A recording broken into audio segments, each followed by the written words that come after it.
Hello, everybody. Welcome to the monthly learning series presented to you by the Raymond A. Wood Foundation. My name is Eugenie Shu. I'm on the board of the Raymond A. Wood Foundation. I'm here with Amy Wood, as well as with Jeff Peck and Jeanne Carlson. And I want to welcome Jeff and Jeanne, who are kind enough to come and do a talk for us on supportive housing for brain tumor survivors. It's not specifically for brain tumor survivors, but many of you fit that description. So we are happy to have them here talk about Big Wave, which is the project that Jeff Peck started. So I'm going to just do a brief introduction to you about Jeff and Jeanne, and then they will start on their presentation, which will be led by some questions that I'll be asking. So Jeff Peck is the founder and the CEO of Big Wave, and he is also the manager, and he's been doing this for over 20 years. The mission is to provide affordable housing, employment, and community for adults with developmental disabilities. His tireless devotion and commitment to those with special needs includes establishing and coaching the Half Moon Bay Special Olympics basketball team, Challenger Baseball, which is for children and adults with developmental disabilities, as well as serving on the board of directors for One Step Beyond Incorporated, which provides comprehensive programs for over 400 people with intellectual disabilities. Jeff graduated from UC Berkeley, go Bears, with a degree in English literature. He's a Bay Area contractor for over 40 years. And he was the founder and CEO of a rural telecommunications company that brought broadband to underserved rural areas of Alaska and the Western United States. So welcome, Jeff. With Jeff is Jeanne Carlson, and Jeanne is a retired biotech professional and mother of Sarah, who survived a germinoma brain tumor, and that was diagnosed back in 2003. Jeanne's daughter was left with a number of disabilities and late effects from her tumor and treatment, and is unable to live independently or support herself. Realizing that Sarah will require supported living and work environment, the family became involved in the Big Wave project. Sarah will become a resident once the center opens, and they'll tell us when that's going to happen, providing her with a place to live and thrive for the rest of her life. Jeanne has also been active in supporting the Pediatric Brain Tumor Foundation activities in Northern California, including family camps and veteran parent mentoring. And I would like to say that I actually know Jeanne personally because Jeanne and I met at Jack's Camp, which is one of the brain tumor camps in Northern California. The center of it is in Southern California, but they also have a camp in Northern California. So welcome, Jeanne and Jeff. Couple of housekeeping things. First is that we will, Jeanne and Jeff will be presenting to you for about a half hour. During that time, I'll be asking some questions that I think might be of interest to you all, but you're also welcome to ask your own questions, and you can put them in the Q&A or the chat, and Amy Wood will be managing those questions. So once they're done speaking, then you'll have an opportunity to ask your own questions. All right. So here's some of the questions that we can start with. So this is a question, I think, to you, Jeff, which is really to describe Big Wave. If you could just talk a little bit about the history, the model of Big Wave, and what your vision was, and tell us a little bit about what it is and how it supports its residents. The idea for Big Wave started back in 1999 when a business partner and I bought some land near Half Moon Bay. It's about 22 miles south of San Francisco, west of the Silicon Valley. And we bought the land, and we wanted to create a community for adults. My daughter has a developmental disability, and we wanted to create a community that provides for employment, that provides homes and housing that are affordable. However that happens, as long as the end user, it's affordable, because affordable housing really isn't affordable. And of course, you have your community. And the idea of doing this is that we wanted to have a financial reality to this. So there's certain prerequisites that had to happen. First of all, we donated the land and spent costly entitlement costs, which are very difficult here on the coast of California, the California Coastal Commission. That's why it took 20 some years because of these regulatory issues. But we wanted to have a group of residents who were very eclectic as far as their abilities. I mean, we have people who can drive. We have somebody who could debate to you Einstein's theory of relativity if you wanted. And then we have people who need 24-hour care. And what we've discovered is that those who don't have a severe disabilities, they actually help the people who have more severe disabilities. The people who with the severe disabilities really like having their peers helping them. So it's a give and take. And I think it represents how the world is out there. You know, we're all different. We're all smart and stupid, and you know the whole thing. That's just the way it is.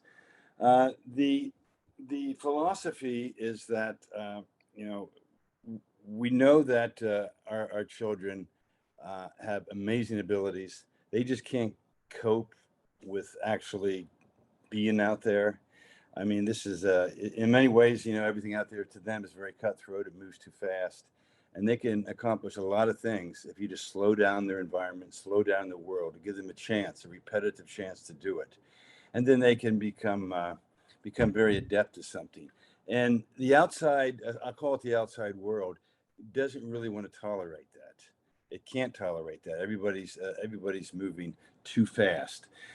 So this is an intentional community, and we want to make sure that we created something financially viable for the rest of their lives, well past when Jeannie and I are still alive. All right, thank you. I guess another major question, and you alluded to it a little bit already, but how was the project, or how is the project being supported financially? Like, how did you raise enough money to start the project? And how, another question with that is, how do participating families contribute financially in terms of what they pay and that kind of thing? Well, there's three entities involved with Big Wave. There's a for-profit, there's a nonprofit, and then there's the community co-op. It's a housing cooperative made up of the families. Now, everybody always asks what it costs, and this project costs a lot of money. It's this $30 million project. But it would be a lot more if you actually counted the work that every parent as a community put together to make this work. I don't care if you had 50 or 60 or $80 million. You can't create community with money. You have to do that one-on-one, and that takes time. It's organic, and it has to happen. And later down the line, if you ask me a question about what's the most important thing, that is the most important thing, by the way. But as far as the financial aspects you're talking about, the for-profit donated the land. There are commercial assets on our community downstairs, which actually brings in market rate rents, which helps keep the cost down. The adjacent business community that the for-profit is developing, when it's built, will provide fees in perpetuity that will go right to the nonprofit, which helps support to the community. The nonprofit has been raising funds for 20 years now. And once the building's up, I think we'll be able to do even better, right? So you have the nonprofit that people can put their money in, they can donate their time. We have a lot of volunteers. And then you have the cooperative, which is made up of the families.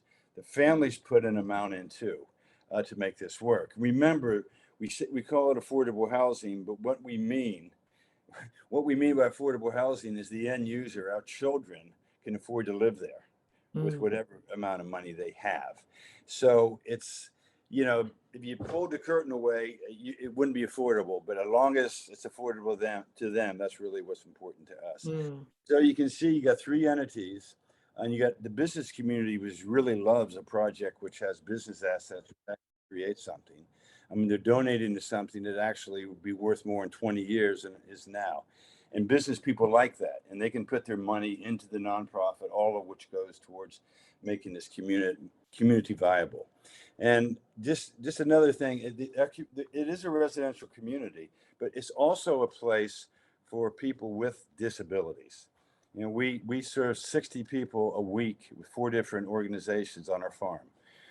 We have our courtyard, we have grounds, we have things we want to develop that people will come in, Special Olympics, people will come out. We have a day program there, One Step Beyond, which has a culinary academy, which is going to create jobs and careers for our kids. And the businesses who are there are going to create these jobs. So, there's just a lot of work going on there in all different assets of our fundraising abilities to make this happen. Does that answer your question? I think it's quite an involved answer. So yeah, I think this is about as deep as we can go for now. Okay. Is it already built? Are you still building it? No, we did an underground. We had to bring in the water and the sewer. We had to do the utilities. This is raw land. We built the pad. That's what you put your foundation on. The rains hit. This is our rainy season, although it hasn't rained that much the last. Not raining at all. Yeah, no, it hasn't.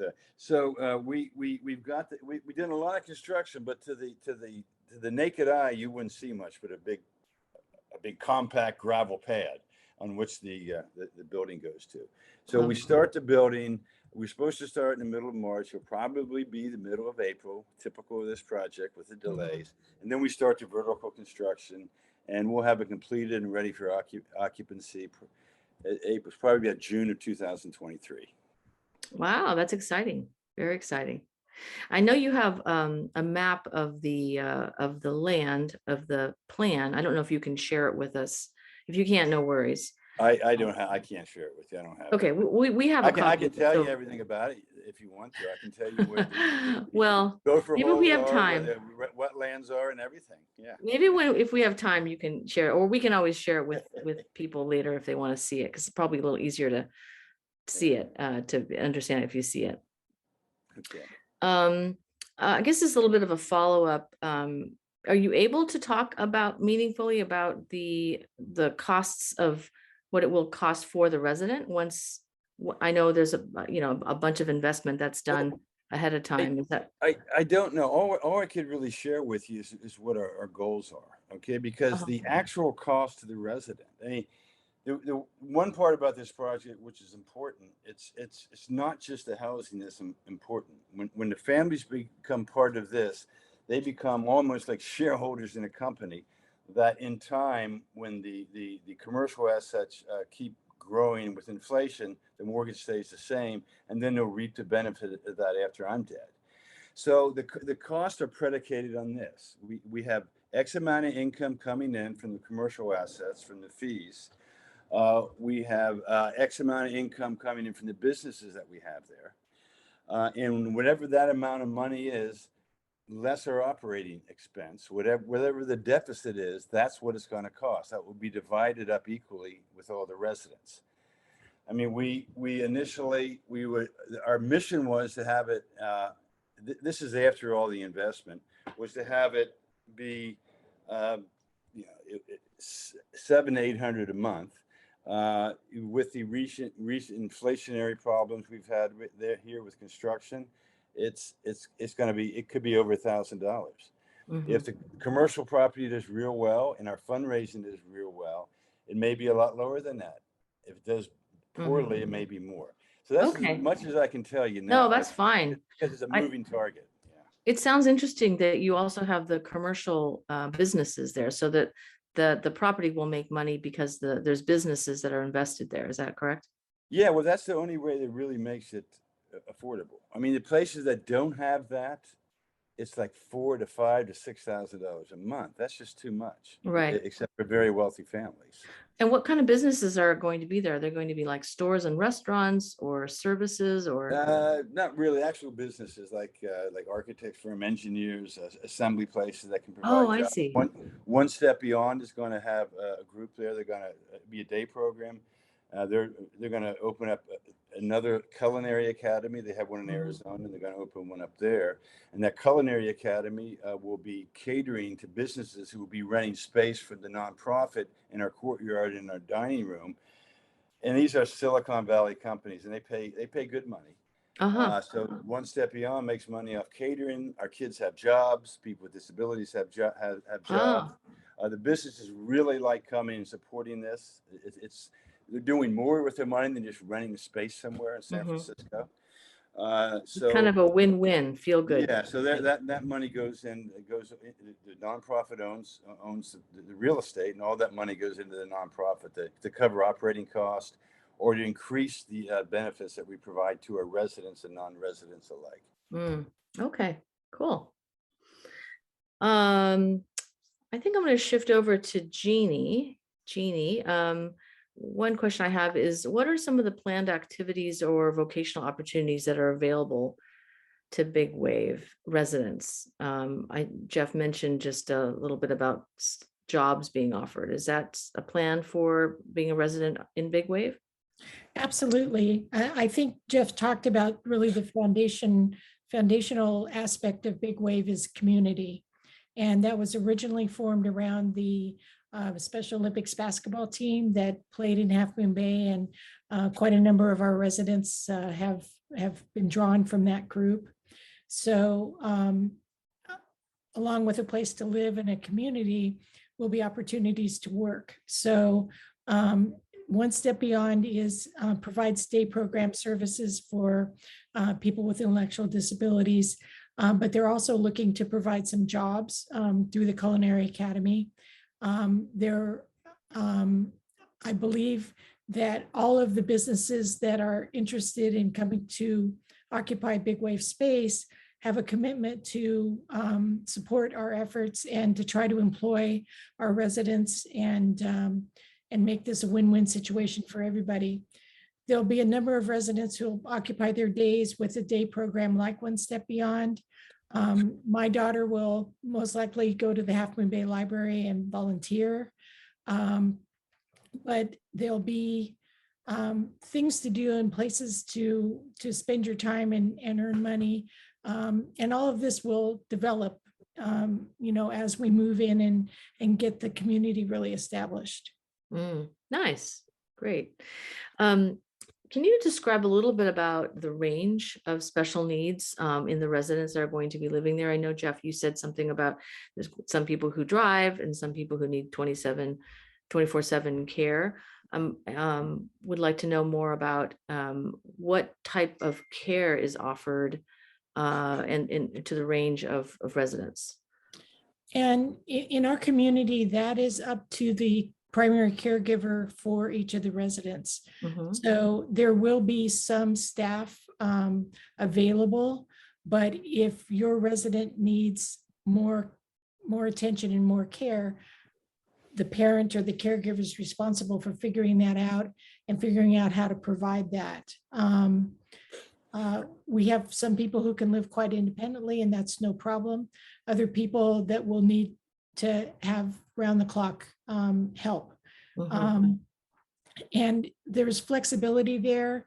My daughter is going to be sharing a room with another young woman and we've used our space as two families together to create one half of the space as an apartment for caregivers, and then have our daughters have rooms and bathrooms of their own. But that way they all have the support they need anytime. Most of our residents do not have complex medical needs.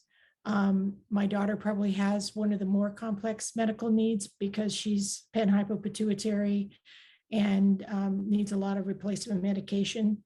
And so we need to have her have a little extra supervision. So and I think we'll be figuring it out as we go along, how families may be able to share caregivers as we settle into the situation. It truly is a co-op, and we as parents are figuring it out as we go along. Right. And we're starting really into an intensive time of figuring out all the details for, what's the food going to cost, who is going to be on staff, how do we afford them and all of that. Mhm. You Right. know, just one thing I'm going to throw that this is not a facility or an institution. It is a independent living place. So everybody, as Jeannie said, gets their anything benefits they need. They have a contract directly with what's the Golden here is the Golden Gate Regional Center. Mhm. So that's how it works. You know, because if it was an institution, more of an institution, a lot of people lose their benefits. So Mhm. you know, it's an intentional community, but not a facility. So to speak. Right. So kind of getting to what Jeannie was saying, there are the brain tumor community that may be watching this video or this talk today. If they're representing craniopharyngioma, for example, there are a lot of complex medical needs, and Sarah has some of these complex medical needs. Are you saying, Jeannie, that and Jeff, that because it's not an institution, it's the Big Wave does not provide the caregivers. It's up to the family to hire those caregivers. Is that kind of how it works? Yes, for the family to figure out what is needed for support, Mm-hmm. and then work with the regional center who can supply benefits to support the care of our residents, and also the in-home support services is another organization. I can say here that for many, many years, we were a brain tumor family. We were focused on Sarah medically, and we were focused on helping her in school and supporting her education and getting her as far as she could go. And I guess about the time she graduated from high school, we had a shift in thinking to where we had to realize that not only were we a brain tumor family, but we were the family of a child with a disability, and that disability was going to be lifelong. And unfortunately, Bill and I, my husband and I, are not going to live forever. So we're not here to be able to take care of Sarah for her entire life. And started to panic about what we would do for Sarah's future and how would she thrive in life. Mm-hmm. I think she had a different kind of brain tumor than craniopharyngioma. Sarah had a germinoma, but many of the medical needs are similar. She's panhypopituitary. She has hypothalamic obesity, executive function issues, memory issues. What else? I can't even remember. A long list. Not able to live on her own, but as Jeff has indicated, when well supported, she does amazing things. And most important, she feels really good about herself. And she's one of the people that is really kind to the other Big Wave residents and really loves to help. And she's proud of the fact she's high functioning. And we are so glad to have Sarah. She's a wonderful young woman. And when I found out you were interested, Jeannie, I grabbed onto that as fast as I could because she was a great addition to our community. Thanks. So thank you. Mm-hmm. And Jeannie, was there a particular reason that you were attracted to Big Wave? I mean, I know it happens to be in your neck of the woods also, but was there something in particular that made you say, wow, Big Wave would be a great match for Sarah? Community. And, I started going to some meetings on, affordable housing for disabled adults. And I quickly found out that those efforts were not going to solve my problem, because the entire meeting I would sit through was mothers and sometimes fathers who were running interference for their kids that were having problems with roommates or problems with payment from GGRC or some problem. And it was not going to be a place that Sarah could live after Bill and I were gone. And, but, we're all, I guess one of our adages is that it takes a village, and that's how we're approaching it with Big Wave, that families are doing this together and figuring it out together. And the community for our kids and among ourselves is what's critical. Mm-hmm. I don't know if you described this yet. How many residents do you foresee will be living at Big Wave once it's fully resided upon? Jeff, do you want to answer that one? Yeah, I'll answer that. between the residents and the live-in aides that we'll have, we're at about 42 now. If we do a phase two, it might be more. Um, that's pretty much optimum. That's a good size, we think. Mm-hmm. Remember, we haven't done this before, so we'll find out whether we build phase two or not and how we make things work. We say 42. Yeah. Another question I have is something we don't really want to think about, but it is just reality, which is what happens to the residents and what happens to their management, their residents, if you will, after like the parents pass away. Is there anything special that happens or that's different? Well, I think that, just like the care, each family is going to define that for themselves. Mhm. In many cases, there are siblings that can step up and, make sure that the Social Security is still flowing and make sure the medical appointments happen, Mhm. and that sort of thing. Mhm. And I guess that it's probably a subject that we will explore more as we get further Older. further down the line. Yeah, And we'll be in denial now, right? we're just charging forward to get built. Yeah. Yeah, But first things first. yeah, generally, one way or another, whether you put your child in a group home or an intentional community like this, there's going to have to be someone who is in charge of their care. Yeah, And so we each have to figure that out. right, right. And let me just have one rejoinder to that. I mean, that Jeannie has stressed that it's a community. And what happens, even though the families will be ultimately responsible for what happens, everybody's going to know everybody there. The staff's got to know each other. They know each other. They've known each other for some of these people for 20 years on a basketball team. Okay. If something's going awry, people will find out. Mhm. And that's where the community again comes in. I mean, it's not like it legally and scientifically categorized, but that to me is more important than having trying to get a crystal ball and decide exactly what you're going to do when it happens. Because when that does happen, you're going to do what you have to do. So Yeah, well, I think you're describing an intentional community is like a family, right? The idea is people are going to grow close to one another and will want to help each other out. No one's going to be living on an island by themselves. right, but and let me just stress one thing, and sometimes have been intentional communities that have started, and some great ones. The one thing that makes it rocky in the first is that people think if they built a building, that suddenly this community would just sprout up and everything will be wonderful. Mhm. The one blessing about the misery, the war, horrible war we went through to get this through, finally got it through, is that we have plenty of time to build and make our community better. So we're a community looking for a building, not the other way around. So the building is just a cold, inanimate object. It's when people get there that really give it life and soul. Right. That's why why the community is important. If anybody wants to do an intentional community, focus on the community Mhm. first, and have that before you just build a building. Oh, okay, good. That's kind of answering my what advice would you offer a parent who's wanting to start a similar community? Is focus on the community first. And I think, yeah, part of that is just looking for the different talents that you can bring together to figure out how to make this happen. Mhm. I know nothing about contracting and commercial space and all of that. So we had that in Jeff, our leader, but there are a whole array of other parents who have other talents that are contributing to the effort. Mhm. Yeah, I want to tell you something about Jeannie.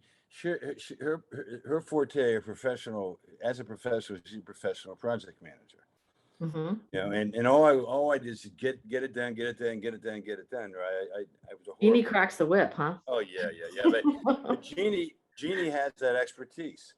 Now we have like 8 or 9 committees, Jeannie, that we're working on. You're directing the committees, and then we have really a lot of talented people on each committee. who take the chair.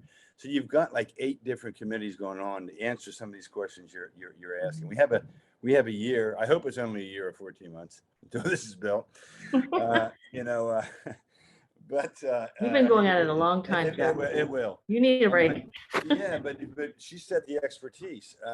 When you collect that community, you have to have people who have certain skill sets. There's no one person can do it all. No. Again, that's why you got to create that community first. Yep.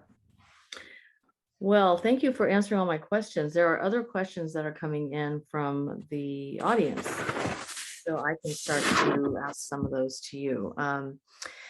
First question I have from Jill is there any on-site safety or any kind of monitoring, or are they truly on their own, kind of living separately in, are they truly on their own with each resident living in their own home? Or is there kind of safety monitoring? That's something that the co-op will define. We have a committee for safety and security. We're going to have some sort of system of key cards or something for getting in and out, but we are then deciding, do we need a check-in of all residents every night? What do we do about guests? What do we do about visitors? Can people stay overnight? All of those questions. And those all have to be taken in the context of the caregivers that a resident may or may not have. So you're still trying to figure that out. We're figuring that out. So as a co-op, we can figure that out. And if your residents at your particular intentional community needs a higher level of security, then you bake that into your plan. And if not, then you can back off some. Right. Okay. Sounds like in your case, you're still planning that. You're depending on people. We're still planning that, but feeling like part of it will be intrinsic with the caregivers that are on site all the time.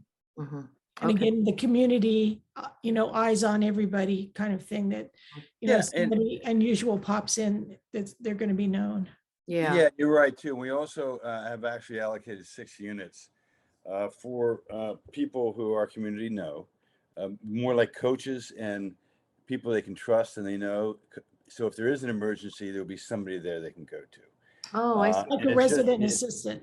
Right. Yeah. It's like another part of the community who's gone. It's like the one I told you could discuss Einstein's theory of EM. You discuss anything you want.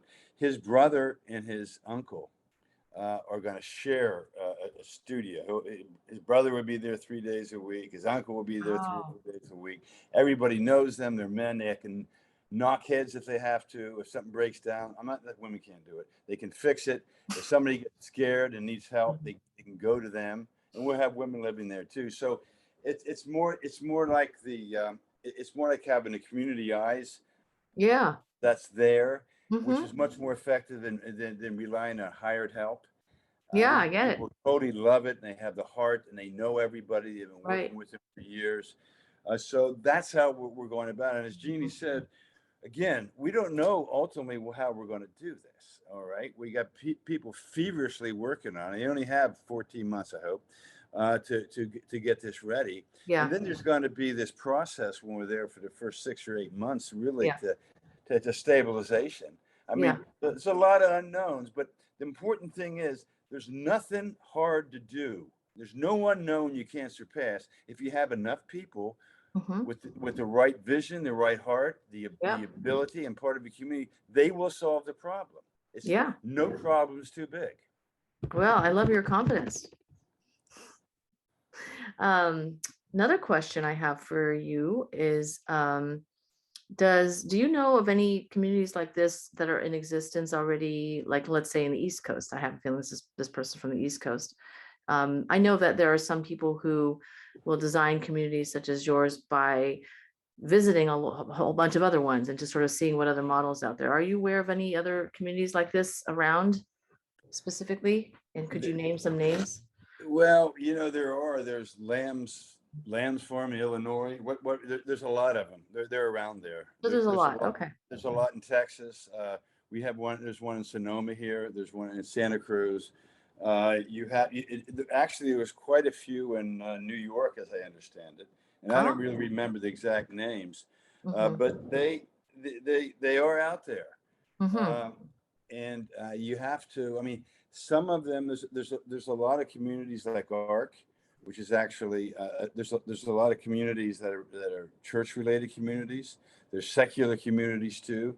There's rural communities. You have this urban. I mean, they are out there. You have to look. Yeah. We visited many places. I won't bore everybody with the name of the places. I looked at the place: Kentucky, Texas, Montana, here in California. You went all over. Illinois. We went all over, and various of our parents went all over and looked at things. They are there. You got to do your research. It's because these intentional communities, they have an ideology a lot of times. Yeah. And you've got to know what that is. They have a culture. You want to understand their culture, but yeah, get out there and see what's there.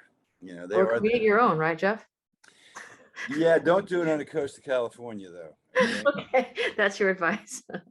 Yeah. All right. I have one that's more of a comment, and maybe you could comment about the comment. It says, seems that after all the parents are gone from the current community, that this community, a big wave, will need new families and new residents to be added to maintain the system to perpetuity. Is that your thinking as well? That was the comment. Well, that's definitely so. And after I'm dead, I don't know what the heck's going on. I'll finally be resting at that point.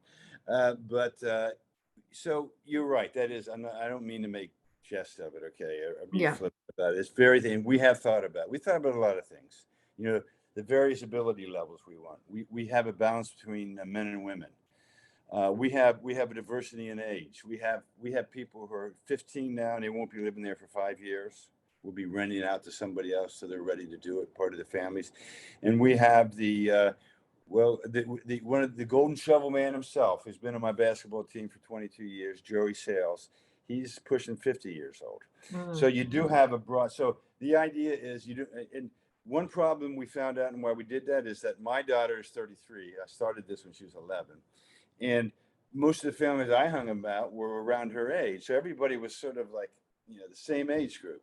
So as we expanded this, we made sure we got different age groups. That's why we expanded it from 15 to 50. So there is a turnaround. When they get too old, either they can live there or they have to go into a supported living home if they're too old. And then you got the young people coming up. It's also important that you have younger families there, because when the older families get up in their 70s and 80s, they can't do what they do. So the people are now in their 50s and 60s are going to be able to do it because those children are young. So it's not only the resident, it's the families. You want young families, old families, middle families, and you want old, young, and middle residents too. But to be clear, it's set up so the resident will live there for the rest of their lives. So this is applicable for when the resident passes away or has to go to another level of care. But not just for when the caregiver, because we'll have some other family member or some other mechanism to carry this through the entirety of the resident's life. Yeah, it's meant to be permanent housing so that people don't have to worry about that person's housing. This is supposed to be the equivalency of ownership, by the way. That's the whole purpose of it, is the equivalency of ownership. And there's 3 successive leases, 35 years each. So I guess if they live over 105 years old, we'll have to increase that. Okay. Maybe we didn't anticipate things. Maybe we'll have to have another 35 years. But you're right, though. I mean, this is, as Jeannie said, this is for the rest of their life. It's their home. They have the equivalency of ownership. A lot of these guys don't know what. My daughter doesn't know $10 from $2 million, right? But she still needs the equivalency of ownership for security, for employment, and you know what I'm talking No, it's so important. You don't want her to feel like a renter who could get kicked out at any moment from the landlord, right? You want her to feel secure. Yeah, and they are the ones that are important here. Nobody can take their homes from them unless they really act up and do something really egregious. Okay. Yeah. There's another question here, or maybe it's more of a statement. I'll just read it. It says, the point which Jeff mentioned earlier about taking the net proceeds of income and or donations and then dividing by the number of residents. How often are you considering to reassess that figure? And this person says, I'm thinking of long-range funding planning the families we want. I'm thinking of long-range funding planning the families will want to plan for. Oh, well, I think if I got it right, I mean, you're talking about how you're going to set up your schedule, your sources and uses, and you have your budget. So, I mean, what we'll do if this is, I hope I'm answering this right. If not, he can. If you're not, I'll see if the question comes. You kick me under the Yeah. table. You can do that. So, I mean, the way we'll do is we'll have a budget based on certain assumptions for a year at a time. And this may change. We have a finance committee who knows more about finance than I could ever know. Actually, one of the families are from Massachusetts, by the way. They're going to be moving out to California. So we do have families on the East Coast coming out here. So we'll have a budget. We'll have you're going to have a reserve account in case things don't work. So you'll have, if you have to hit the reserves, you hit the reserves, and it'll be a year's time. Then you analyze where you are. You do your next year's budget. And you determine for them what you have to do. You analyze what businesses are doing well, how to raise rents, how many more conferences you might want to have to raise more rent to keep the costs down. It just happens as it happens. You know, right. Okay. Any business, you got to look at your budget and see what happens. Okay. I haven't had any questions follow up with that, so I think you probably did answer that. Okay. There have been a couple questions about transportation. Do you have any plans for transportation? You might want to describe, I don't, unless people are from Half Moon Bay, they don't really know like how rural or how much of a suburb or how far it is from cities. Maybe you can describe a little bit about that and what are the plans for transportation? Well, I'm waiting for robot cars that you can really run.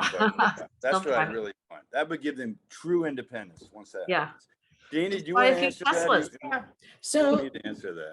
So Big Wave is right across the street from the Half Moon Bay airport. So it's out of a bit out of the Princeton area, which is where the pier is and that sort of thing. And it's quite a ways, say 5 miles north of the city of Half Moon Bay. I think Jeannie, I think that's a little too hyper local. You might want to describe where it is in proximity to San Francisco. Like the Western Hemisphere. Yeah. Well, so no one's going to know where Half Moon Bay is. Yeah. Well, Jeff said earlier, we're on the peninsula between San Francisco and San Jose, really very close to Silicon Valley. And the reason I guess I'm thinking locally is that's how our residents function. There are local places to volunteer, local restaurants. Jeff mentioned Joey, who has worked at a local restaurant for 20 years or something like that. So it really will be probably transportation locally. And there are buses that run. Different residents have different abilities. My daughter can take Uber. So that's an option. And again, this will be a committee that will be working out the details. But probably getting around locally is what we need, and that's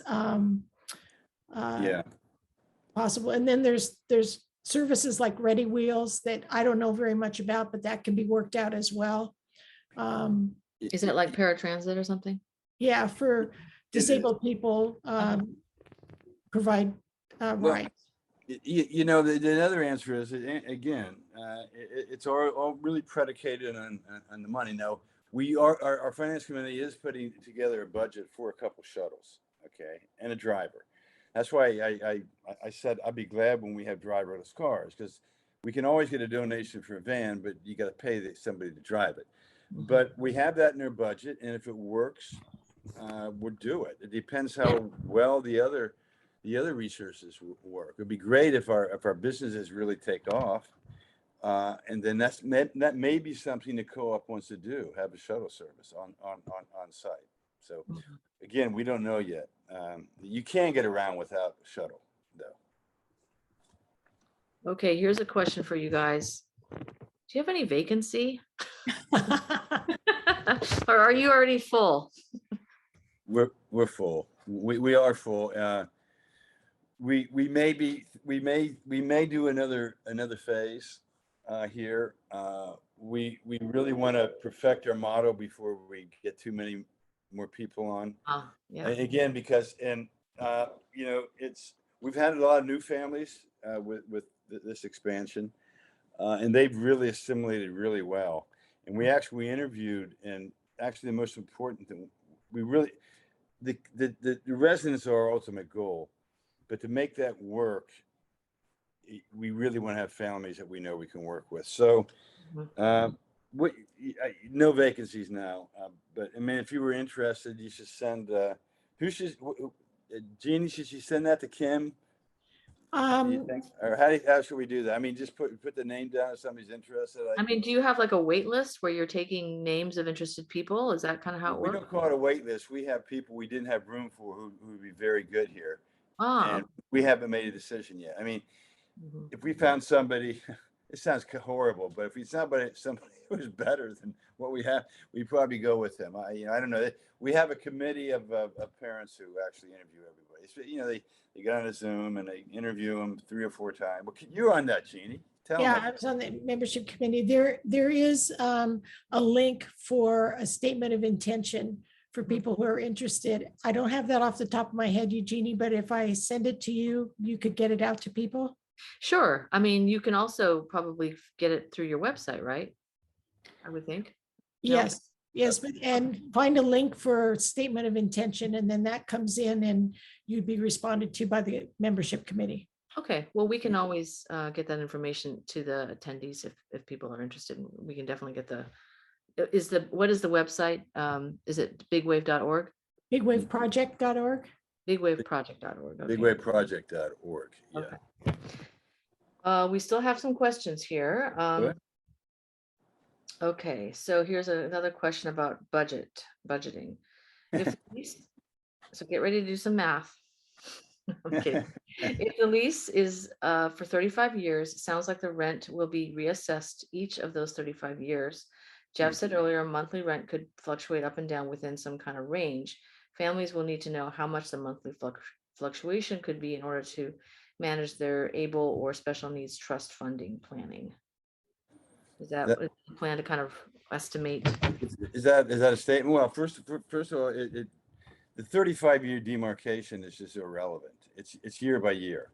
The renewal happens automatically unless the person dies, okay, or has to move, okay. So that's irrelevant. Yeah, you're right. That we will get to that point where we'll be able to look ahead, but it's going to take us a couple years, I think, to get to that stabilization. So you remember, we're still out here in the frontier. We've been living this for 20-some years where we haven't actually done it. We're about to do it, and we're setting up models. Each committee's setting up models and budgets and all of this, but a budget is only like a crystal ball. Things can change. So once we actually get in there, then we'll be able to get to the point where we can actually give people a realistic amount that it's going to be. But we can't do that day one. It's just, it's too much we don't know about at this point. Yeah, sounds like a lot of moving parts. Yeah, there are.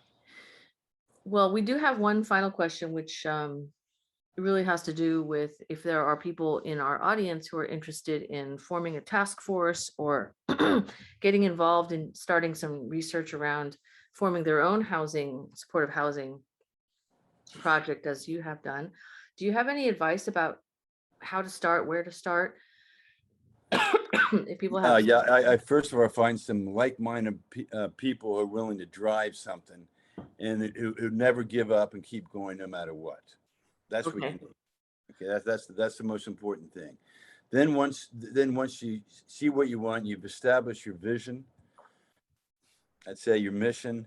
Then you want to start moving forward, and you want to start collecting the skill sets of people you can work with who can share your vision, This is the same as you, so you have more people to help you move it on. You Mhm, need to get your community set up. You need the skill sets. mhm, Everybody has to keep their eye in the same goal. That's how we have a for-profit, a nonprofit, and a co-op. We've never had any serious breaches. Everybody knows exactly what they want and mm. where this is going, and we haven't changed this for 22 years, where we ultimately Wow. want to be. And that's what you have to have. And that's not, it sounds like a big deal. It's really not a big deal. Everybody knows what they want. Mhm. They just have to sit down and think about what they want. Think Because about it, they don't really know, but they hash it know out. in their Mhm, hearts. Yeah. I mhm, want to They- acknowledge, I want to acknowledge what a struggle this can be for some of our brain tumor families. We're already spending a lot of personal resources, time, and energy trying to support our kids who've been through some real big challenges. And to add on that, the effort of trying to build an intentional community can sound really daunting. But remember, it takes a village, and try to get together with others and create a community that can have the kind of vision that Jeff has led us to have with Big Wave. mhm. Thank you for the acknowledgement. Um, do either of you have any concluding thoughts? Anything you want to say to our audience? No, it's just that I just want to say that although our kids have different disabilities, I really know what you're going through. And there's one thing that claws at a parent's mind. It's always there. It's a specter, and it's this haunting specter that claws at your brain. What's going to happen to my child when I'm gone, or I'm too sick? I understand where you're coming from, and God bless everything you're doing, and you have to do it, and you really got to start thinking about this and make it happen. Mhm. And I'm sure you're all good people and you're going to do that, but I really feel for you, and I wish you the best. Thank you so much, Jeff. Thank you for those thoughts. And I would say that when it's the right time in your family's life to start reaching out to other resources in terms of your child's disabilities. I started getting on an autism um, uh, Yahoo group. Everything didn't apply to Sarah, but some things did, and some resources came up that were helpful. We joined Special Olympics. I didn't know whether Sarah would shy away from people with developmental disabilities or autism. And it turned out she felt completely at home, and these were her people Mm, immediately. And so when you're ready, turning towards that world of disabilities and seeing where your child fits in and taking advantage of things like Special Olympics, that led us to the community that is given us Big Wave. And that's a good way, so you don't have to do it all by yourselves, because I know as brain tumor family, we're already exhausted. Yeah. yeah. Well, I just really want to thank you both for taking the time to come and speak to our community. We're also very grateful, and I'm so impressed with what you've done with Big Wave. It just sounds like an awesome place, and can't wait to see what happens in 14 months when people start moving in. Very exciting. We'll have to invite you guys back to tell us how it all goes. Okay. Yeah. All right. Well, thank you.